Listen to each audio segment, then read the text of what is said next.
Bushwick section of Brooklyn. 4 masked men armed with automatic weapons pulled up outside. Minutes later, Galante and 2 others at the table were dead, and a 4th person seriously wounded. The gunman escaped. Galante looked more like a grandfather than a godfather as he walked his dog each morning in Greenwich Village. He was born in East Harlem, New York, and began his career as leader of a juvenile gang. In all, he spent 25 years in prison, but he rose steadily through the mafia ranks, from enforcer to chieftain. Along the way, according to authorities, he's believed to have killed or ordered the killing of about 100 men. Galante's legal front was a dry cleaning shop in New York's Little Italy, but his real interests embraced gambling, prostitution, loan sharking, and most of all, heroin and other drugs. Last fall, while in prison for breaking parole by consorting with known criminals, Galante was placed under federal protection after authorities reportedly were tipped off that a rival mafia group had put out a contract on him.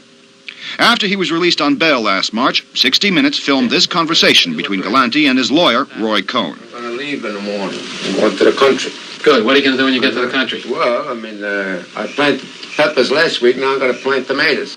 The 69-year-old Galante was apparently involved in a power struggle for the #1 mafia position. Galante lost today, but police still don't know who won. And according to one expert, there may be several more killings before they find out. Bill McLaughlin, CBS News, New York.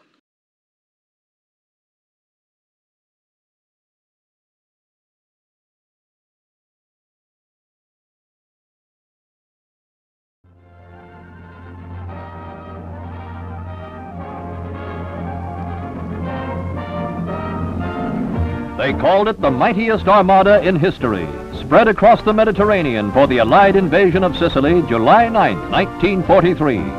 It was the period of World War II when taking of the large island which lies athwart the narrow waters separating North Africa and the toe of Italy would not only affirm Allied control of the Mediterranean, but would knock Italy right out of the war. The plan called for the U.S. 7th Army to move onto the Sicilian beaches on the south coast and the British 8th Army on the east. The sound of planes was constantly overhead, and gunners kept a sharp lookout. What they heard was our own Air Force ferrying glider infantry and paratroops to the 1st Airborne Assault.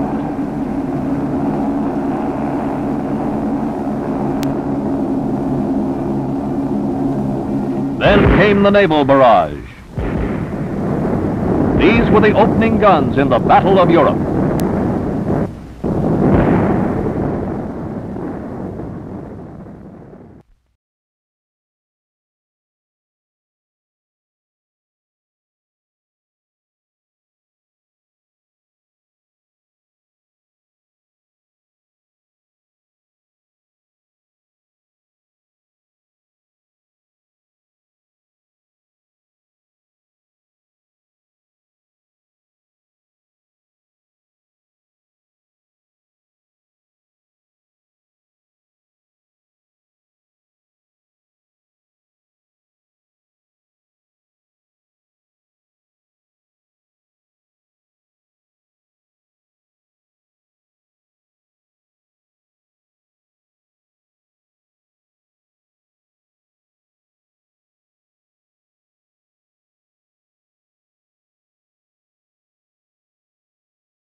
So all of a sudden, they were appointing mafiosi, particularly capo mafiosi, as mayors, as heads of the various forms of government. Among these was Don Carlo Vizzini, one of the most powerful and respected mafia bosses in Sicily. The United States Army appointed him mayor of the village of Ville Alba. After the war, Don Carlo was approached by one of Italy's leading political parties, the Christian Democrats. The Christian Democratic Party makes a political deal with Don Carlo, and Don Carlo makes a public announcement that he, in fact, is in favor of the Christian Democratic Party, and the result of that is that other capo mafiosi also make that pledge. It was the beginning of a long and close relationship between the Christian Democrats and the Mafia. If I give you a vote, you give me a favor. This is the fundamental way that it operates. Cosa Nostra does not have its own ideology per se. Agreements can be made without problems. This new arrangement was mutually beneficial. The Christian Democrats were able to dominate other political parties vying for power, and Don Carlo was able to line his pockets with government money.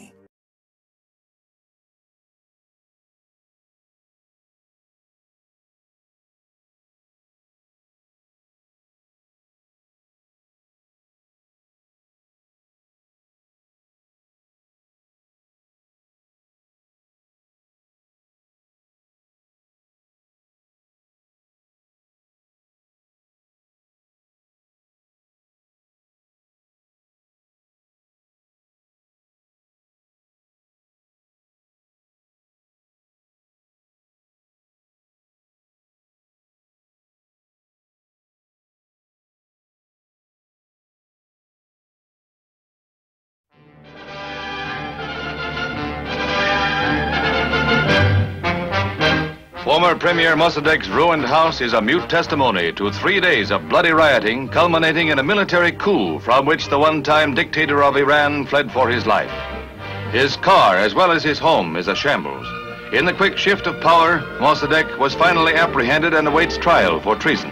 The Shah, who had fled to Rome, comes home, backed by General Zahedi, military strongman, who engineered his return to power. The general will now have a strong voice in the newly formed government, whose cabinet is seen here with Shah Pahlavi. Iranian oil may again flow westward.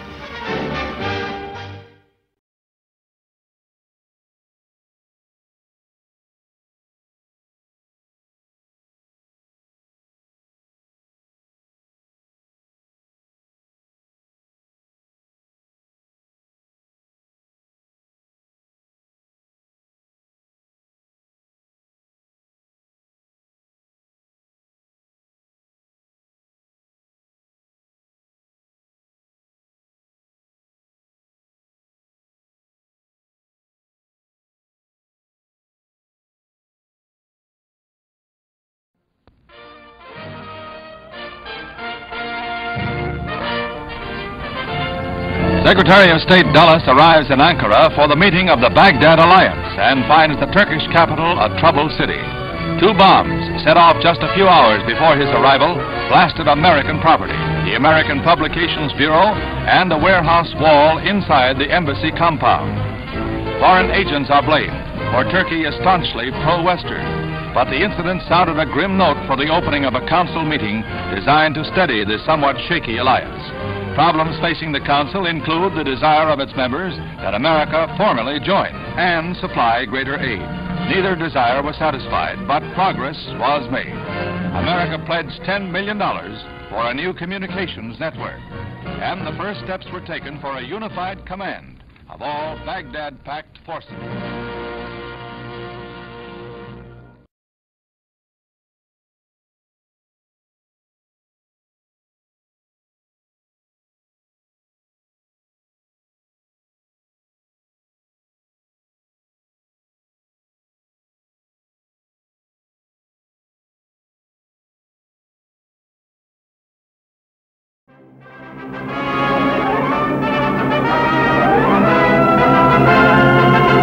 New Premier Schumann strives to deal with a wave of strikes. Coal mines are tied up. Communist-controlled unions calling the workers out and stopping fuel production as winter comes. A general transport strike, stopping the shipment of fuel and food in a country cold and hungry. Strikes are the communist tactic as the Marshall Plan develops economic aid to support freedom in France. The American program bitterly opposed by communists. The early days.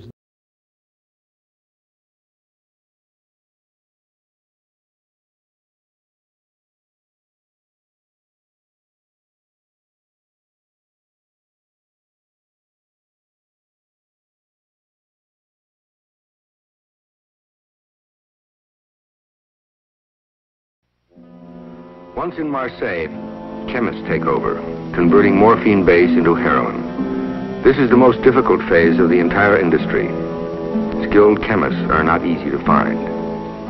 A Turkish farmer sells 10 kilos of raw opium, or about 22 pounds, for $350 on the black market. Through conversion, it is reduced to 1 kilo of heroin, now worth $3,500. Now they've got to sell the heroin. The ones with the customers in the United States are the mafia hoods, mostly in New York City, Chicago, the West Coast. Heroin, in its relatively pure form, enters the United States in a variety of ways. The port of New York is by far the most common route and is the main target for Narcotic Bureau investigators working hand in hand with customs inspectors.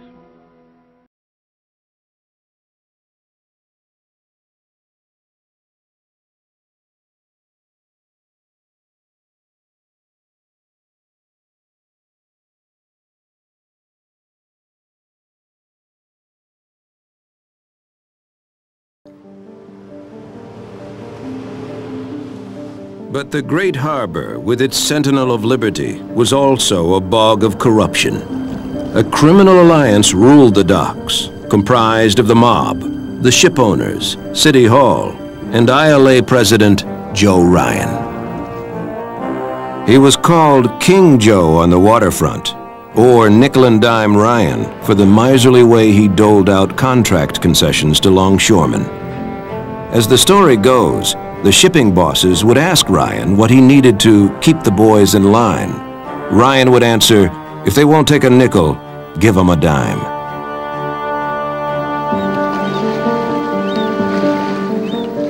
It worked. There had been no strikes on the New York waterfront since the end of World War I. Ryan was told by his masters that they didn't want any strikes, and so, remarkably, for a quarter century, from the end of the First War to the end of the Second World War, there were no strikes on the New York waterfront, because the powers that be didn't want them. Unlike his West Coast counterpart, Harry Bridges, Ryan lived the high life. He wore expensive suits, belonged to several country clubs, and threw lavish dinner parties that became famous both for who was there and who was not. Rank-and-file longshoremen were conspicuously absent, though they had been leaned on to buy expensive tickets for the dinners. Only the chosen few made it to King Joe's table. People who were invited to those dinners was a who's who amongst the underworld, but also the political establishment of New York City, but also of New York State. And in a sense, that showed you the reach that Joe Ryan had.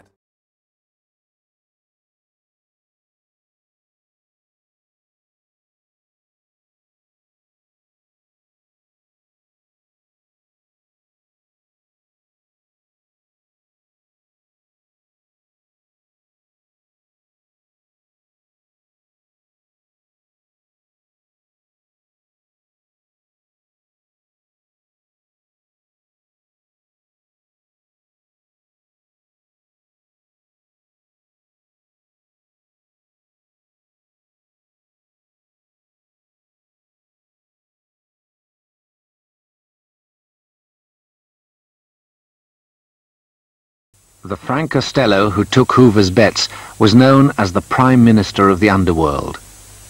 One day, Costello's lawyer, Edward Bennett Williams, had a friend in his apartment when there was a knock on the door. So I got up and answered the door, and there was a gentleman there with a big brimmed hat on and a deep voice, and he said, "Is Mr. Williams in?" And I said, "Yeah, he's here, but he's asleep." I said, "Who are you?" He says, "I'm Frank Costello." The gangster came in, and the three men had breakfast. And in a very careful way, I said to him, what's your relationship with Mr. Hoover and whatnot? He kind of looked at Williams. He didn't know whether to answer that one or not, And Williams said, "Oh, go ahead and tell him. He's a pretty good guy." And he said, "You'll never know how many races I had to fix for those lousy $10 bets of his." That was it. He wouldn't say any more than that.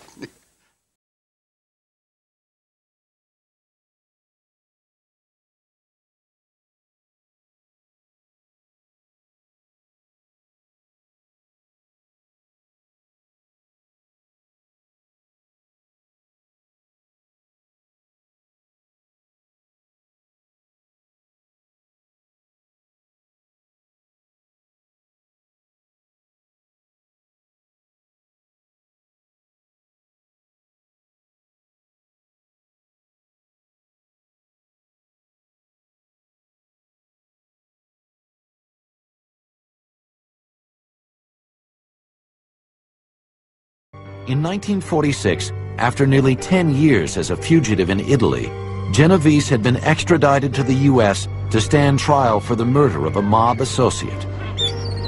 But lo and behold, a strange thing happened. The chief witness against him suddenly turned up dead. Who can explain it? It's a mystery. But in any event, the murder case against him collapsed, and now he went back feet first into the American Mafia. But he's no longer the number 2 man. He's not the number 1 man. He's just a capo, a lower level leader, which he deeply resented. And he harbored that resentment against Costello.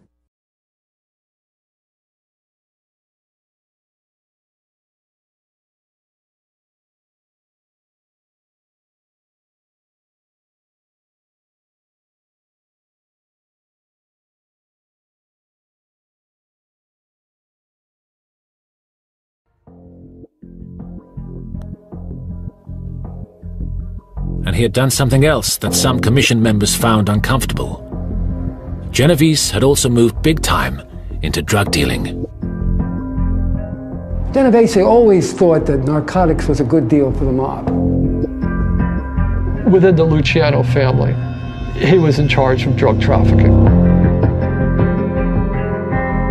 But Congress had recently passed tough new drug laws, and many mafia bosses were worried about the consequences.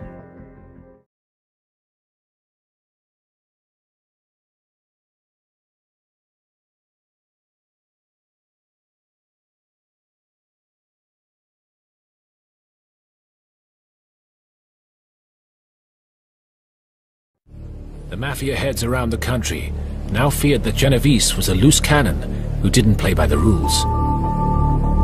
And his drug trafficking operations could bring the FBI down on them. To save his skin, Genovese requested a meeting of the commission to explain his recent actions in New York. The commission was not supposed to call another national convention, which will be held every 5 years for 4 more years. But Genovese insisted that the bosses from all the other families and the New York families had to assemble because of these important developments in New York, and he wanted it known that he was the boss of a family. So they picked the same place they had met the previous year. There had been a national convention in a small town in upstate New York known as Appalachian.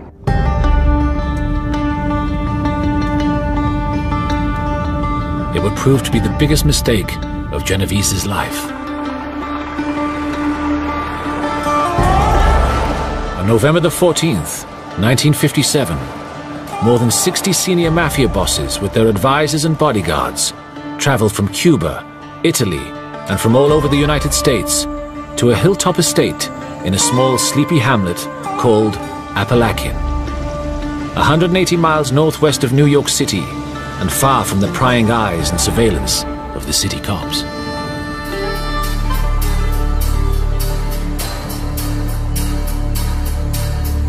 Appalachian was the home of mafia boss Joseph Barbera. His guests would include all the most powerful members of the mafia, like Joe Bonanno, Carmine Galante, Sam Giancana, and Joe Profaci. And at the head of the table, Don Vito Genovese. Appalachian meeting was a meeting of mobsters from all over the country. Keep in mind that the mob, as we know it today, and as it was formed in 1931, was 100% controlled by the 5 families in New York. All the other cities were ancillary that answered to the New York mobsters. But local detective Sergeant Edgar Croswell of the New York State Police had been watching the events. The local police noticed something strange. All these out-of-towners and dozens of cars were pulling into one farmhouse in a remote area. Croswell's suspicions had been aroused when he noticed that Barbera was booking up the local hotel. They'd also been tipped off by a local food supplier that Barbera had ordered 20 pounds of steak, 20 pounds of veal cutlets, and 15 pounds of cold cuts that day. Croswell had been keeping a close eye on Barbera, as he knew he had mob connections. He called for backup.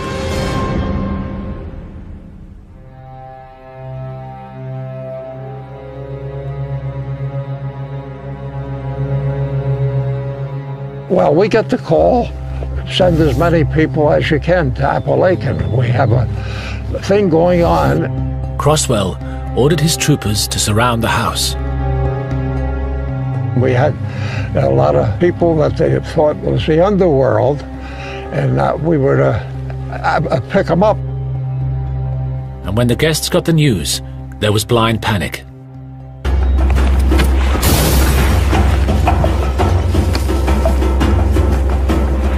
Some rushed to their cars. Others fled through the woods, ripping their silk suits against the brambles as they ran.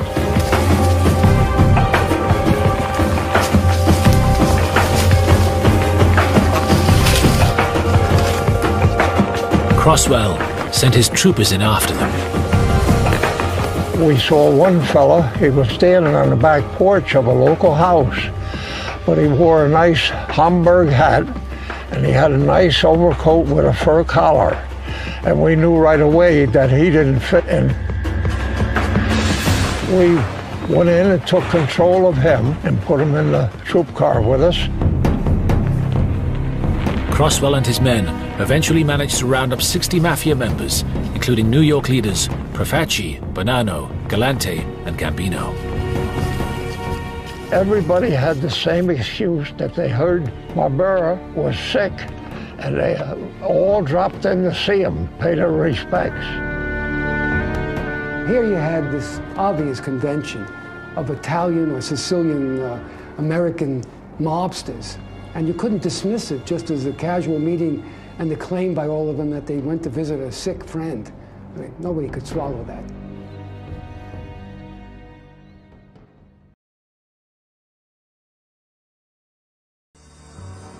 In August 1957, Godfather Joe Bonanno was as powerful as he would ever be. He had recently presided over his son's marriage, uniting two mafia families and solidifying a dynasty. It was a moment in history when the mafia's influence permeated every layer of society. Now 52 years old, Joe felt secure about leaving New York to take a trip back to his native Sicily.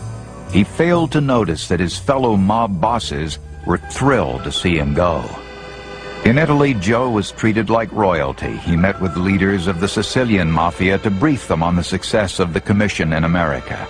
But the Godfather is believed to have had other, more pressing business to discuss as well. According to the later testimony of a Sicilian mafioso, he was really there to arrange narcotic shipments. That was part of his purpose there. Bonanno himself did not establish the lucrative narcotics trafficking operation. That was masterminded by a captain of his named Carmine Galante. Through Galante's connections in Sicily and France, the Mafia's drug trade flourished. All the while, Joe Bonanno would claim to be adamantly opposed to drug trafficking. If Carmine Galante, without my knowledge, is dealing with narcotics, I never know.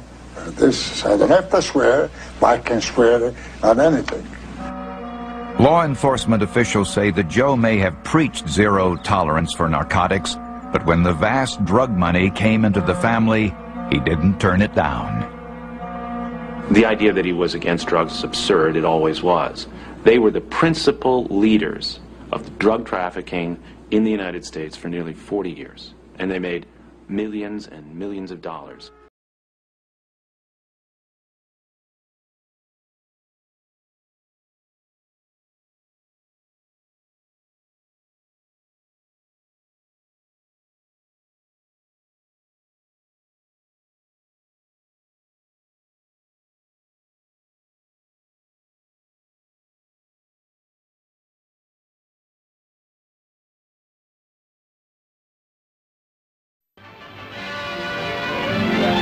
The nation's underworld gets the unwelcome spotlight of publicity as the Senate's Investigations Subcommittee begins new hearings on crime.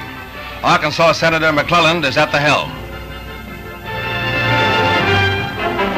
Attorney General Robert Kennedy paints a grim picture of the rise of lawlessness under the Cosa Nostra, or Mafia.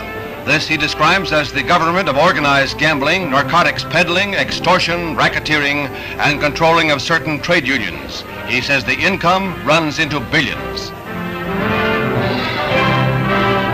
These hearings always attract a large number of spectators. This one is particularly crowded, awaiting the first public appearance of Joseph Velaki, the convicted hoodlum whose confessions to the FBI have reportedly put a price of $100,000 on his head by the infuriated Mafia.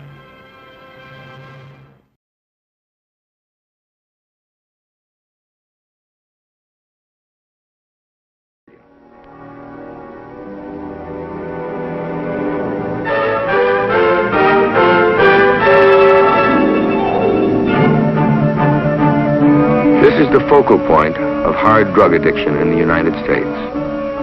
The urban ghettos house nearly 3/4 of the hardcore addicts, with New York's teeming slums far out in front. The traffic starts in Manhattan. So more readily obtainable in Manhattan, especially in the Harlem area, up around Lexington Avenue, from about 97th to around 135th Street, 116th Street, running east to west completely, 125th Street, and so many other spots.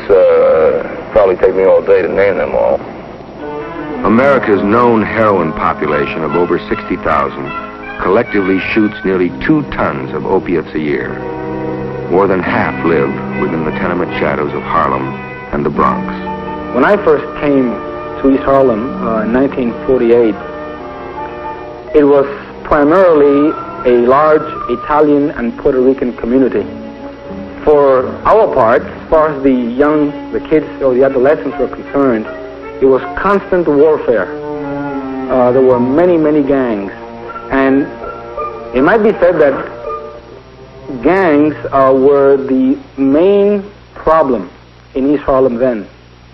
There was much bloodshed, and the ironic thing is that the only thing that united Italians and Puerto Ricans together was the use of drugs.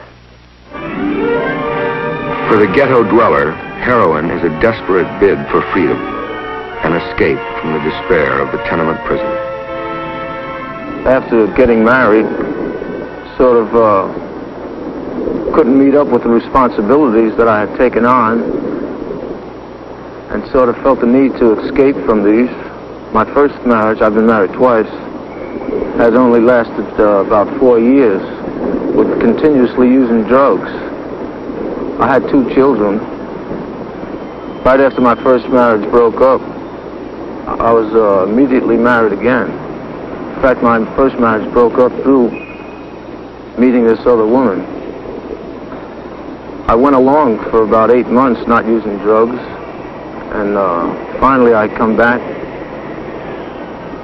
to getting the feelings of, trying to escape again. And I started using drugs 8 months after my second marriage. I feel that the main problem in the city at the time is environment. I would say that the good majority of the people that go on to heroin go on it as a result of their environment. The people they know, their friends, the ready availability to obtain it, and so forth. I started to use it. I started to sniff it just to be part of a group. I started to use it while I was in school. And one day I woke up and I was addicted. I woke up and I was very sick, and I didn't know what was bringing it about. But I did find out that as soon as I took some heroin through my nose, I got well. I felt normal.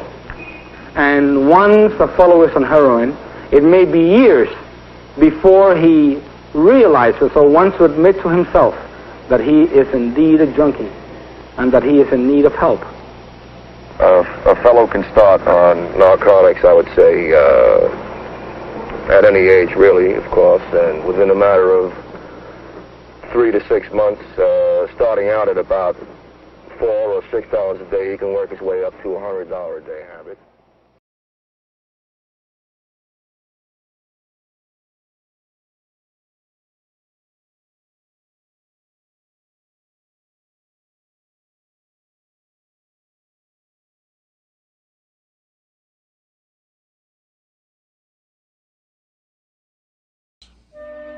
Joe told his captains to elect a new number 3 man, or consigliere. Hoping to stay close to their cherished leader, the captains elected his son Bill, and Joe proudly approved it.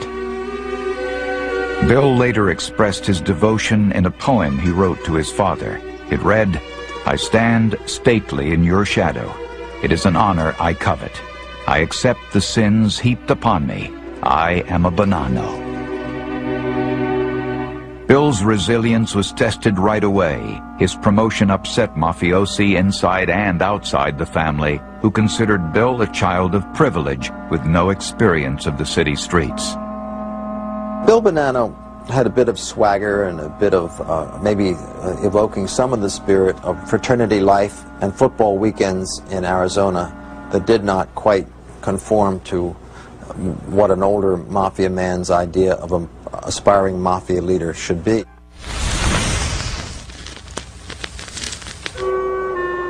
For the first time in decades, there were stirrings of rebellion within the Bonanno clan. Was Joe really setting the stage for making his son the boss? The brewing dissension now gave Joe's bitter cousin Stefano Magaddino the opportunity he had been waiting for. The Buffalo crime boss instigated a rebellion by one of Joe's longtime captains, Gaspar Di Gregorio. Gaspar had been the best man at Joe's wedding and was the godfather of son Bill. The commission, now operating without Joe Bonanno, supported the uprising. The tension mounted when a rumor spread in New York that Joe Bonanno was planning to eliminate his adversaries by assassinating 3 of his fellow godfathers. The commission demanded that Joe come forward and explain himself. Fearing a trap, Joe refused.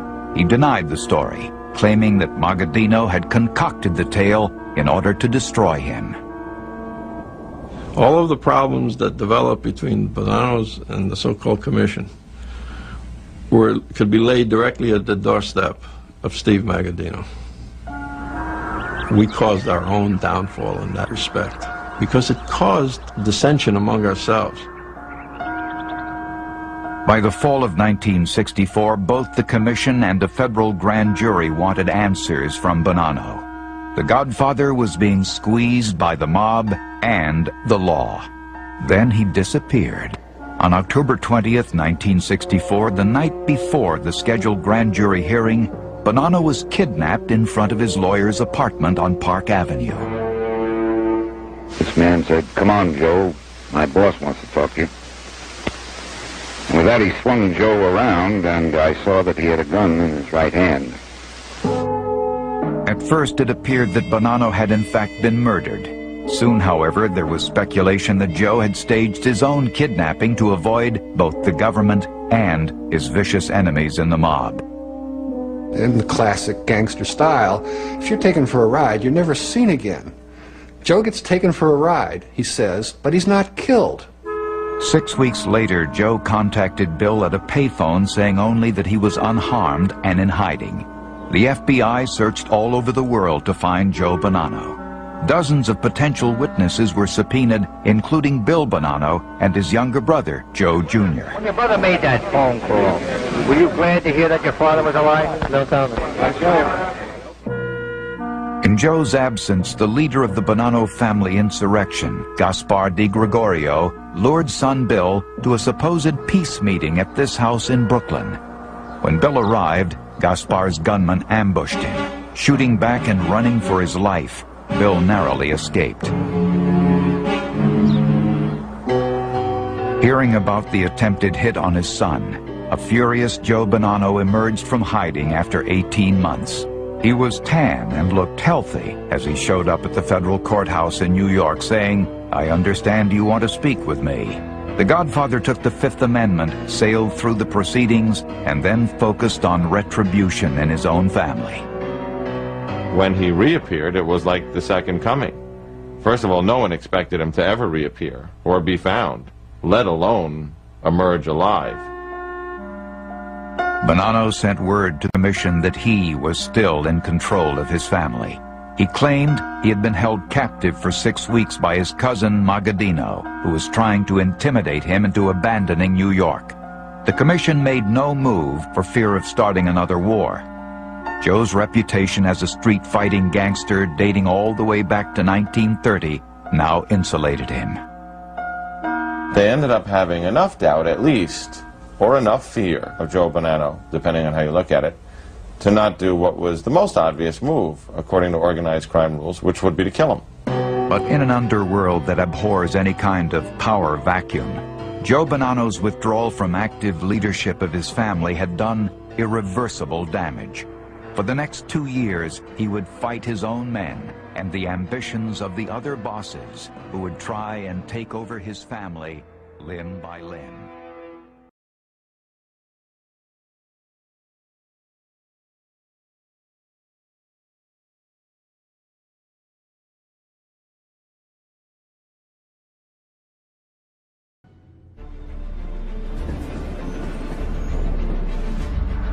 Galante got stuck in immediately with a hectic schedule. First, he got his own house in order. Galante didn't miss a beat. When he came out of jail, he started right away. He moved to fill the leadership vacuum at the top of the Bonanno family. With Philip Rastelli starting a long jail term, Galante assumed the role of acting boss. Then, he laid down a marker. He settled any scores with rivals who had moved in on his business interests while he was in prison. He was homicidal, quite frankly. He had killed a number of people. He was feared. The other people around him were absolutely petrified of him. That made him acceptable as a leader of predators. Not simply a predator himself, but a leader of predators. He went to Miami, Dallas, Los Angeles, even Disneyland, all the time doing deals with his old associates. And Galante once again hoovered up more heroin supplies at source from the Sicilians. He had that pipeline open, and there was such an upsurge of heroin coming into the United States. The pipeline worked so well because Galante had a novel way to bring the heroin in. When Galante got out, they established a means of bringing in major amounts of heroin. Airliners arriving in New York throughout the 1970s often had a secret cargo in their hold. They were bringing heroin in on Alitalia flights. Every flight that left Milan, Italy, every day, a suitcase or two was put on the flight and unaccompanied. The suitcases were stuffed with pure heroin. When it landed at JFK, of course, the suitcases were marked. A Mafia baggage handler would remove the marked suitcase before it even went through customs and pass it on into the network. It worked beautifully. You're talking about possibly 40 kilos of heroin coming in every day.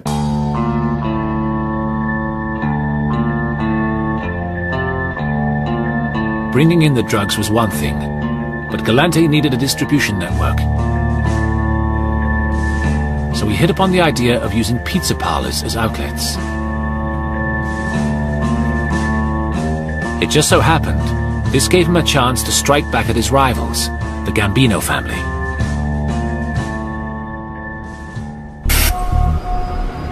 The Gambino crime family had dominated the cheese and pizza industries for years. They made money by monopolizing the cost of food supplies to the pizza parlors and chasing away competition.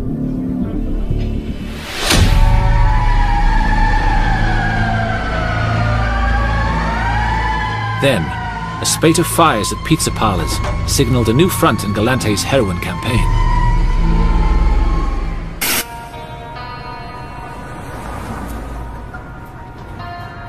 As the Gambino's restaurants burned, new pizza parlors owned by Galante were opened up in their place. And Galante used them to distribute vast amounts of heroin to the dealers. It would just be distributed. A kilo came in, his people would distribute that pure kilo. They would sell it to the black drug dealers who were taking all the heat for this. In short time, Galante once again built a vast international drugs network. He dominated importation and distribution. Drug agent Frank Panessa witnessed this firsthand. The money that they were making, and not only through the Northeast, he had distribution throughout the United States. I dealt with people in Puerto Rico that were getting their heroin from Galante's people.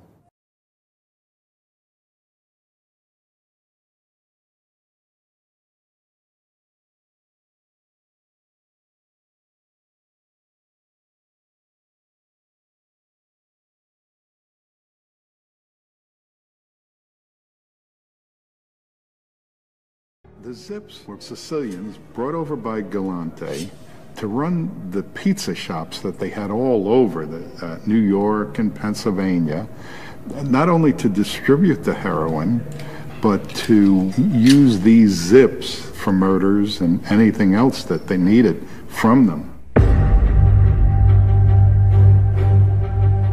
For Galante, the zips were not soft like American gangsters, but schooled in the old-fashioned ways of doing things, and their loyalty was legendary. The other advantage the zips had was no criminal record in the States. And they bring them over here because nobody knows them. The zips appealed to Galante on another level too. They were happy to kill women, children, whoever. The zips would kill anybody they were assigned to kill. American hitmen did not like the idea of shooting policemen, prosecutors, or judges. They were off limits to most of the mob. But the zips would take a contract on anybody. With rival factions in his own family, most notably supporters of Philip Rastelli and further enemies like the Gambinos, Galante used the zips to make sure no one messed with him.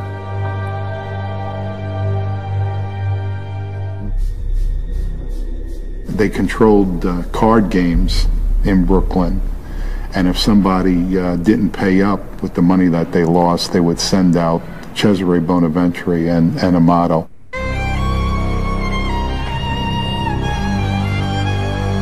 To ensure their loyalty further, the zips were rewarded by being made into the crime family. In other words, formally initiated and given their own money-making operations. All of a sudden to come here and have a beautiful house and have money in the bank and money in cars and stuff, they felt that they're very much indebted to the people that brought them here. With the zips guarding his every move, Galante felt untouchable.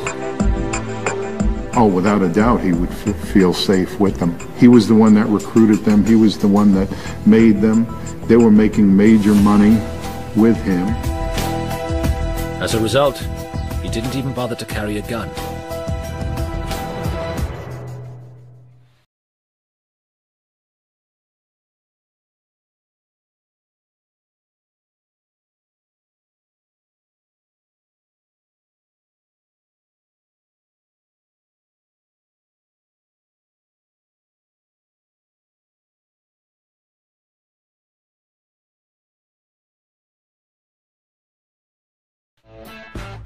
At the height of his success, not only was Galante shifting millions of dollars worth of heroin a year, he was taking charge as head of the family. And surrounded by loyal guards, he thought he was invulnerable. The fact was, whilst Galante was seemingly in charge, the respect accorded him was often fickle, and Galante failed to appreciate the looming danger. His money was making other mobsters jealous, and many still refused to recognize his status as self-proclaimed head of the family. Especially supporters of the imprisoned Bonanno family boss, Philip Rastelli. Rastelli hated that Galante was exploiting the power vacuum and trying to steal his job.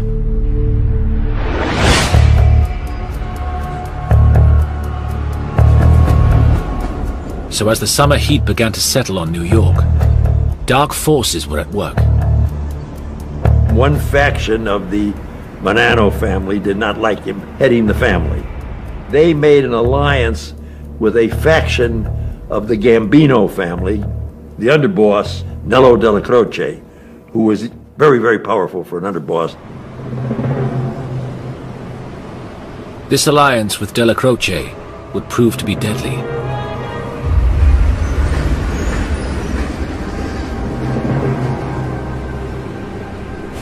On July the 12th, 1979, Galante's driver dropped him off at Joe and Mary's Italian restaurant on Knickerbocker Avenue. It was his cousin's restaurant, and Galante was visiting to wish him well on a forthcoming trip. Now you have to see the layout. I'll give you the layout. It's a long, narrow restaurant. You come in the front door of Knickerbocker Avenue, and in the back of the restaurant there's a garden cafe with tables and chairs. He ate there many times. He had his 2 trusted bodyguards who were armed. With Cesare Bonaventre and Baldo Amato watching over him, he felt safe. He had a friend that he met there. He had the restaurant owner. They had just had a big meal. He's about to light a cigar when the 3 shooters come in. These 3 people walked in and just blew them away.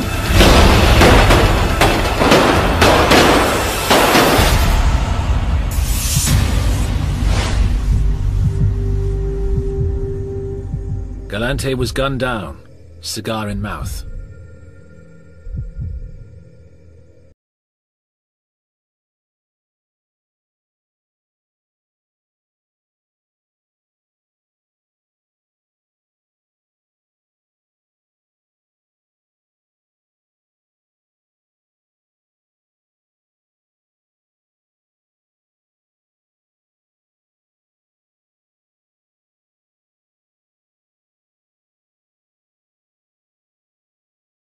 So what happens now? That's what I've been trying to assess this week in Tehran, talking to the friends and enemies of Ayatollah Khomeini and experiencing at first hand just how bloody the situation could become.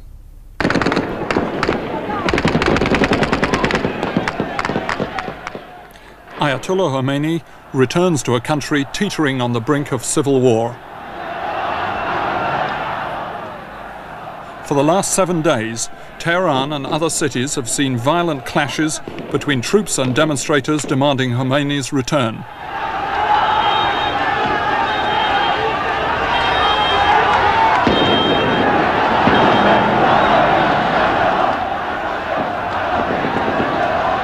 And this week, the crowds have shown that they are ready to fight back,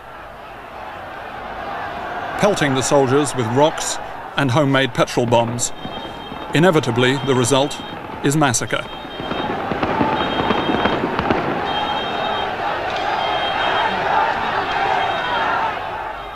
Even though their commander-in-chief, the Shah, is gone, much of the army is still ready to patrol the streets.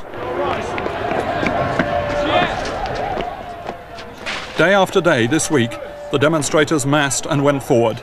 The troops answer their taunts with bullets.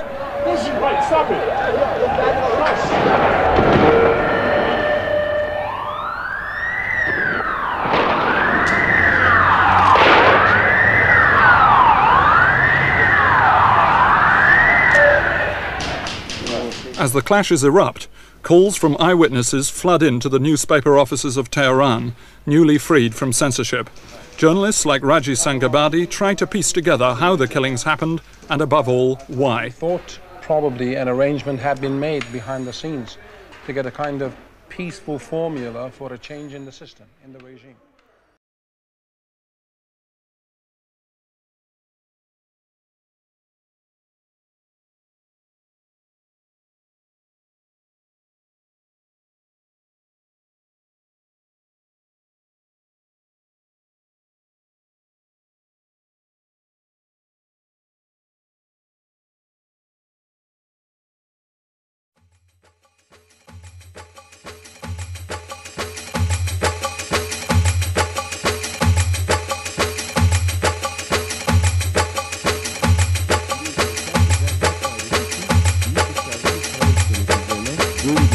Haberdar olmuş, araştırınca özel harp ailesinin planlarının Amerikalılardan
him. But the prime suspect is the Mafia. The Mafia has motives, clearly, to do it, that it had lost money through him, one presumes it was losing money through him. It too might have been frightened that Calvi would talk, breaching the great Mafia vow of omertà. And the Mafia doesn't like it when it makes money available to people and people don't pay the money back.